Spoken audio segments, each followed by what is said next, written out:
రచ్చబండ ముచ్చట్లకి స్వాగతం సుస్వాగతం. నమస్తే అందరికీ, రచ్చబండ ముచ్చట్ల కార్యక్రమానికి స్వాగతం. మరి ఈరోజు అత్యంతమైన ముచ్చట్లయితే మంచి మంచి ముచ్చట్లు పట్టుకొచ్చింది మీ బాసని మమత. మరి ముందుగాలైతే హెడ్లైన్స్ చదువుకొని గటెనక వార్తలు షురూ చేద్దాం. అక్రమ కేసుల వల్లే నచ్చలేదట పోలీసుల పద్ధతు, అందుకే చేస్తున్నారట పల్లవి ప్రశాంత్కు మద్దతు.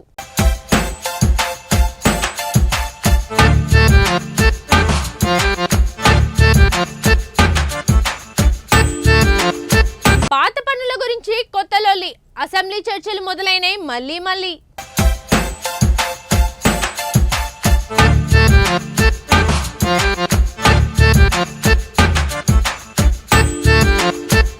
కరోనా వేసుకుంది JN1 వేషం, మాస్క్ ధరించకపోతే మళ్ళీ మోసం.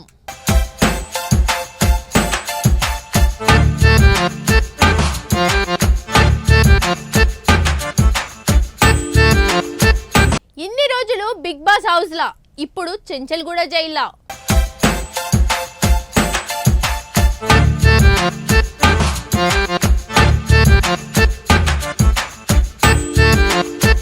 పల్లవి ప్రశాంత్ కేసుపై బోలే సారు మాట్లాడుతూ అతనికి మద్దతుగా బోలే ఫ్రెండ్ అయినటువంటి లాయర్కు ఒక కాల్ చేయగానే వచ్చి పల్లెబిడ్డ పల్లవి ప్రశాంత్కి మద్దతుగా ఆ లాయర్ గారు మాట్లాడడం జరిగింది.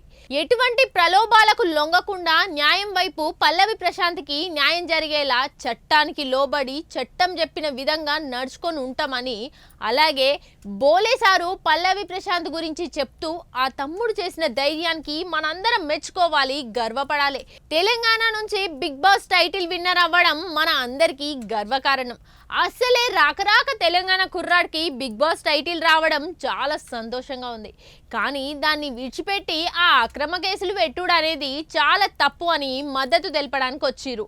ఇక ఇంకా ఏమేం ముచ్చట్లున్నాయో ఒక్కసారి అరుచుకుందాం పారి. పల్లెబిడ్డ పల్లవి ప్రశాంత్ గురించి బోలే షావలన్న మా తిప్పల పడుతున్నాడు చూడండి.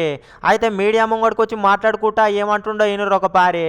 అగో పల్లెబిడ్డే పల్లెబిడ్డ పల్లవి ప్రశాంత్ కోసము ఇగో మా దోస్తు లాయరు ఒక ఆయన అభిమానంతో చాలా మంది లాయర్లను చూసినా కానీ గిసొంటి లాయర్ని అయితే నేను ఏడజోలే, పైసలు తీసుకొని పనిచేసే లాయర్లు ఉంటారు కానీ ఇగో అభిమానం కొద్దీ వచ్చి పల్లవి ప్రశాంత్ గురించి తన గొంతు వినిపించిండని చెప్పి ఇగో పల్లవి ప్రశాంత్ను గౌరవించుకుంటా అభిమానంతో రాక ఒక తెలంగాణ బిడ్డకు ఆయన బిగ్ బాస్ విన్నరు టైటిల్ విన్నర్ అయినాక మంచి అవార్డు వస్తే ఆయనను వెంటనే కనీసం సంతోషం లేకుండా అరెస్ట్ చేసిరు పోలీసు వాళ్ళు. ఇక దానికి మేము చట్టానికి లోబడి ఉండి వాళ్ళు చెప్పినట్టుగా ఈయన ఇగో అభిమానంతో మద్దతు తెలుపనీకైతే వచ్చినాం అనుకుంటా మాట్లాడిండు. మొత్తం మీద ఎన్ని ప్రయత్నాలైనా సరే చేసి మానవతా దృక్పథంతో ఉండుకుంటా పల్లవి ప్రశాంత్ని అయితే బిడ్డను బయటికి తీసుకొచ్చే ప్రయత్నం అయితే చేస్తాం. మేమంతా ఇగో మద్దతు ఇయనికే వచ్చినాం అనుకుంటా వందలాదిగా తరలొచ్చి మీడియా మిత్రులతోటి మాట్లాడుకుంటా బోలే షావలన అయితే కానొచ్చిండి. ఇలా పాపం అభం శుభం ఎరుగని ఆ బిడ్డ పల్లవి ప్రశాంత్కు కనీసం మాట్లాడడం కూడా తెలియదు. ఊరు మనిషి, కల్మషం లేని మనిషి, పెద్ద చదువులు కూడా చదువుకోలే ఆ తమ్ముడు. ఈ ఊరు నుంచి వచ్చిండు ఆ తమ్ముడు. గేమ్ గురించి తెలుసు, గేమ్ ఆడు తెలుసు, కానీ గేమ్ గురించి ఎట్లా మాట్లాడాలనేది కూడా తెలియదు. ధర్మం తెలుసు కానీ మాట్లాడడం తెలియదు. కాబట్టి తన తరపున ఏదన్నా మిస్టేక్ అయినా సరే మేమే సారీ చెప్తున్నామని చెప్పుకుంటా, ఏమైనా తప్పులు ఉంటే కనుక మా తరపున సారీ అని చెప్పి ఒక పాట బిడ్డగా పోలీస్ వ్యవస్థకు మీ అందరికి కూడా నా తరపున ఐఎమ్ సారీ అని చెప్పి మట్టి బిడ్డ గెలవక గెలిచిండు. ఇక అందులో జరిగింది ఏం జరిగిందో ఆడ తెలియదు కానీ అల్లరి మూకలు కొందరు ఉంటారు, అందరు అభిమానులు అట్లా ఉండరు కదా అని చెప్పి మాట్లాడిండు. ఆ అల్లర్లు సృష్టించి రాళ్లతోటి బస్సు అద్దాలు, కారు అద్దాలు ఎవరైతే వలగొట్టిరో వాళ్ళందరినీ కూడా పట్టుకునే ప్రయత్నం పోలీసు వాళ్ళు చేస్తున్నారు. వాళ్ళకు తప్పు చేసిరు కాబట్టి శిక్ష తప్పదు అని మీడియా మిత్రులతోటి ఇక వాళ్ళ దోస్తట లాయర్ వినోద్ అన్న వచ్చి ఇక ఆయనకు కూడా థ్యాంక్స్ చెప్పిండు అన్నట్టు ప్రశాంత్ తరపున వాదించిండు. కాబట్టి పల్లవి ప్రశాంత్ అభిమానులందరూ మీకు రుణపడి ఉంటారని చెప్పుకొచ్చిండు. పాత ప్రభుత్వం ఉన్నప్పుడు కొత్తలో చెప్పిన ముచ్చట్లు ఏంటి అలా? బంగారు తెలంగాణ చేస్తాం, నీళ్లు, నిధులు, నియామకాలు వీటి మీదనే కొట్లాడతాం, తెలంగాణను అభివృద్ధి చేస్తాం, దేశంలోనే నెంబర్ 1 స్థానంలో మన రాష్ట్రం ఉంటది, అగ్రస్థానంలో పెడతాం అనే అప్పటి ప్రభుత్వం ముచ్చట చెప్తే ఇప్పుడు వచ్చిన కొత్త ప్రభుత్వం కాంగ్రెస్ నాయకులు అప్పటి ముచ్చట్ల గురించి ఏమేం బయట పెడుతుండ్రో వినుర్రు ఒకసారి. తెలంగాణలో అసెంబ్లీ ముచ్చట్లు రువ్వడిగా పోతున్నాయి చూడండి ముంగడికి. ఇక అప్పుడున్న ప్రభుత్వం బీఆర్ఎస్ వాళ్ళు చెప్పిన ముచ్చట్లు ఏమేమి ఉన్నాయి, ధనిక రాష్ట్రము, బంగారు తెలంగాణ, సంపదల నెంబర్ 1, తెలంగాణ ఆచరిస్తుంది, దేశం అనుసరిస్తుంది అనుకుంటా ముచ్చట్లు చెప్పారు కదా. ఇక బాగా ముచ్చట్లు అన్ని మళ్ళీ మర్రేసుకొస్తున్నారు ఓపారి కొత్త కాంగ్రెస్ ప్రభుత్వ పోళ్ళు ఏమంటారో చూడరి. పాత ముచ్చట్లే అన్నీ ఆయనత కాయిదాలన్నీ మర్రేసి చూడంగా ఇప్పుడు తెలంగాణ అప్పు ఎంతున్నదో చెప్తున్నారు చూడరు పారి. ఆగనాట 6,71,757 కోట్ల అప్పు ఉందట చూడురి. ఇక అప్పుడు తెలంగాణ ఆంధ్ర ఏర్పడ్డప్పుడు అయితే 72,000 కోట్లే ఉండే.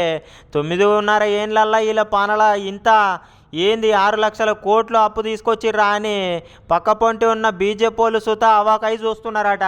6 లక్షల కోట్ల అప్పు తెచ్చిరు, అది కూడా ఎక్కువ మిత్తికి పట్టుకొచ్చిరు. శ్వేతపత్రాలన్నీ ముంగడేసిరు అన్నట్టు. అప్పులేంది, మిత్తి ఏంది, అసలేంది, వడ్డేంది అనుకుంటా ఇక అసెంబ్లీలో A to Z అన్ని చూపెట్టిరు కొత్త ప్రభుత్వ పోళ్ళు. ఇక ఇప్పుడు వస్తున్న ఆమె దానిలో ఆయన 100కి 34 రూపాయలు మిత్తిలకు, 35 రూపాయలు జీతాలకు, పెన్షన్లకే పోతున్నాయట. అంటే మిగిలిన 31 రూపాయలతోటి ఆయన సర్కార్ సంసారం వెళ్ళాలి. అట్లనే ఇచ్చిన 6 గ్యారంటీలు, హామీలు సుతా అన్ని వెళ్ళదీయాలి. అందులోనే ఓయమ్మనే 10 ఏళ్లలోనే గింతప్పు అయిందా అని ప్రతిపక్షపు బీజేపీ ఎమ్మెల్యేలు కూడా పరేషాన్ అయి చూస్తున్నారట. ఇది అన్ని తొండి లెక్కలు అనుకుంటా. పాత ఆర్థిక శాఖ మంత్రి ఉన్నాడుగా హరీష్ అన్న లేచిండటగా ముచ్చట ఎట్లా పెడుతున్నా చూడురో పారి. ఊకుకే అప్పులు అప్పులు అని మాట్లాడుతున్నారు మీరు, కానీ మరి అభివృద్ధి ఎట్టెట్లా అయిందో చూస్తలేరా? మేము ఒకలమే చేస్తామా, ఆయనతో స్టేట్లనే చేస్తారా, సెంటర్ వాళ్ళు చేయరా అనుకుంటా లేచిండు హరీష్ రావు అన్న. ఇక అట్లనే మోటార్లకు మీటర్ల ముచ్చట సుతా తీసిర్రుళ్ళు. బోర్బావుల దగ్గర మీటర్లు పెట్టము, కరెంటు బిల్లు కట్టేదే లేదని చెప్పలేదమ్మా సీఎం కేసీఆర్ సార్ అనుకుంటా హరీష్ రావణ్ అయితే లేచిండు. ఇక పాత ముచ్చట పక్కకు పెడితే మీ హామీలు ఏమైంది గా ముచ్చట చెప్పుర్రి అనుకుంటా బీజేపీ ఎమ్మెల్యే మహేశ్వర్ రెడ్డి అన్న చూడ అందుకున్నాడు చూడండి రూపారి. 50 ఏళ్ళల్లో కానీ డెవలప్మెంట్ 10 ఏళ్ళల్లో బీఆర్ఎస్ ప్రభుత్వంలో ఎట్లయింది అని అన్నారు. ఇక రాజకీయాల కోసమే అప్పుల ముచ్చట్టు తీస్తుర్రు అనుకుంటా ఎంఐఎం అక్బరుద్దీన్ సార్ కూడా అనుకొచ్చిండు. ఇక డౌట్లు సుత బాగానే అడిగిండు, సలహాలు కూడా ఇచ్చిండు పోయినరి. ఇక ఇంకో పక్కనేమో కొత్త సీఎం సారు ఎన్ని అప్పులున్నా ఏం బాధలున్నా కానీ పబ్లిక్ ఇచ్చిన హామీలు మాత్రం పక్కా తీరుస్తామని సీఎం రేవంత్ రెడ్డి సార్ అయితే అనుకొచ్చిండు. మరి ఎట్లయితే అవుతుందో చూడాలి. మున్పటి రోజులు మళ్ళీ వచ్చేటట్టున్నాయి అంటారు. కోవిడ్ తాలూకా JN1 పేరుతోటి కరోనా మళ్ళీ విజృంభించబోతుంది. కేరళ, కర్ణాటక రాష్ట్రాలలో ఆల్రెడీ కేసులు నమోదైనాయంట. కొంతమంది చచ్చిపోవడం కూడా జరిగిందంట. దేశవ్యాప్తంగా మళ్ళా డేంజర్ బెల్స్ మోగబోతున్నాయి. మరణాలు కూడా గట్లనే పెరుగుతాయని సమాచారాలు వస్తున్నాయి, వార్తలు వినిపిస్తున్నాయి.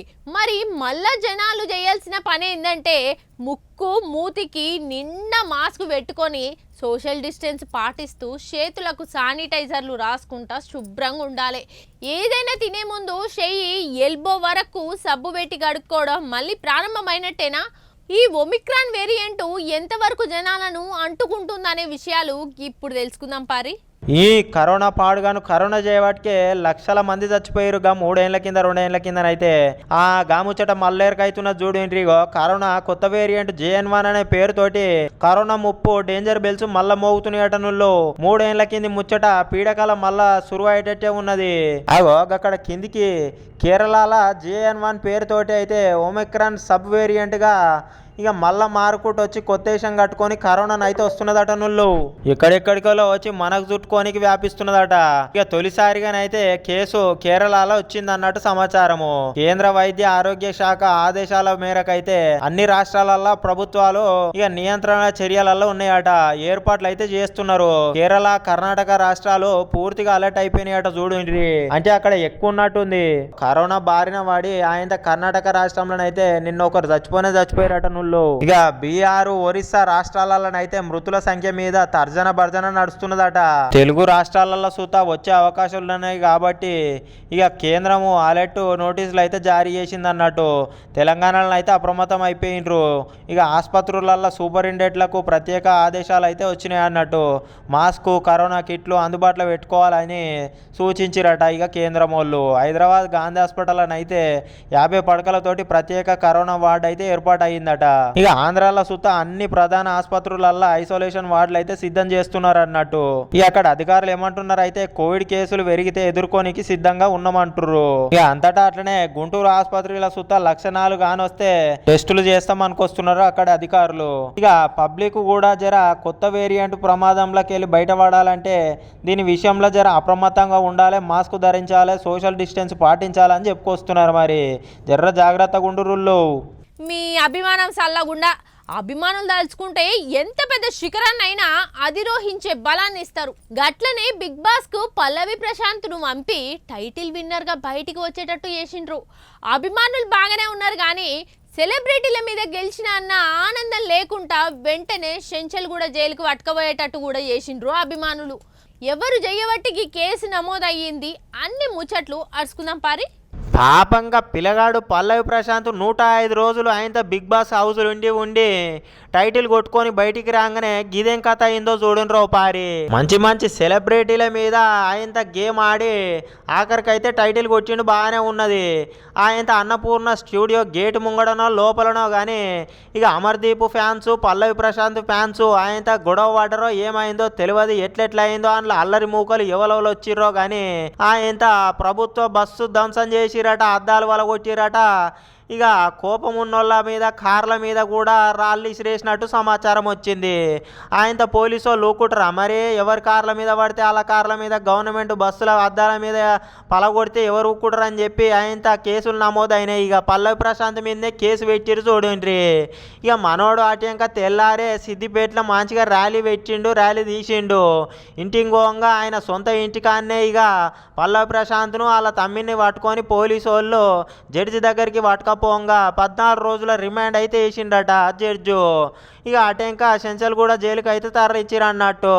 ఇక మరి పల్లవి ప్రశాంత్ అంటున్న ముచ్చట ఏంటంటే నాకేం తెలియదు, నేను ఎవరిని రెచ్చగొట్టలే, కావాలనే కక్ష కట్టి నా మీద ఇట్లా వేయాలనే ఎవరో చేస్తున్నారని చెప్పి అనుకొస్తున్నా ముచ్చట. మరి ఇక వ్యవసాయం చేసుకుంటా బతికేటోని వీడియోలు చేసుకుంటా ఆయనతో వైరల్ అయ్యి ఇవాళ తెలుగు 2 రాష్ట్రాలల్లో పెద్ద సెలబ్రిటీ అయినాక పాపం ఈ తమ్మినికి బిగ్ బాస్ టైటిల్ వచ్చినందుకు గింత మోసం అయిపోయింది చూడండి అనుకుంటా. ప్రజలైతే రాక తెలంగాణ పిలగానికి ఆయనతో బిగ్ బాస్ టైటిల్ రాగానే గిన్ని వేషాలు వేస్తున్నారు అనుకుంటా. పబ్లిక్ అయితే మండుతున్నారు కొంతమంది. ఇక పల్లవి ప్రశాంత్ జైల్లో ఉన్నాడో ఏందో కానీ బయట ఉన్న అభిమానులు ఆయన ఫ్యాన్స్ అయితే మస్తు మండుతున్నారు. ఇక ఆయనకు మద్దతు తెలపనీకి వందలాది వేలాదిగా తరలి వస్తున్నారట. ఆయనతో ఎప్పుడు బయటికి వస్తాడో బెయిల్ మీద చూడాలి, మరి ఎవరు బెయిల్ ఇప్పిస్తారో. చూసిరు కదా ఇయాల్టి రచ్చబండ ముచ్చట్లలో ఎక్కువైతే మన పల్లవి ప్రశాంత్ అన్న గురించే ఉన్నాయి. మరి గట్ల నడుస్తుంది అనమాట. రేపొచ్చే రచ్చబండ ముచ్చట్లో మళ్ళీ కలుసుకుందాం. అంతవరకు సెలవు మరి.